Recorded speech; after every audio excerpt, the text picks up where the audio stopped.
ښه راغلاست آینه نیوز ته. نن د 2015 کال د دسمبر 8 نیټه ده. زه لیلا یم. د پاکستانی پوځ په اړه د هند بهرنیو چارو وزیر ادعاوې او د اسلام آباد غبرګون.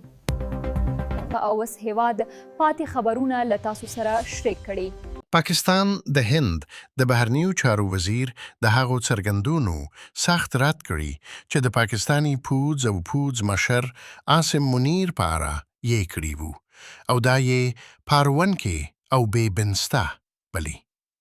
جے شنکر ویلي وو چې د پاکستان ستونزې د پوځ له لوري د اوږد مهالې واکمنۍ پایله ده او ترهګري او د هند پر ضد دشمني د پاکستانی پوځ له کړنو سرچینه اخلي.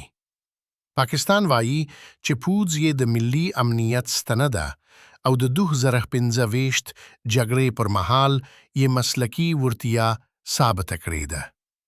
اسلام آباد د هند مشرتابه د پروپاګند په جوړولو تورنوي او وایي د هند سخت دریځه هندوتوا تګلاره په خپله انسانان زیان منوي.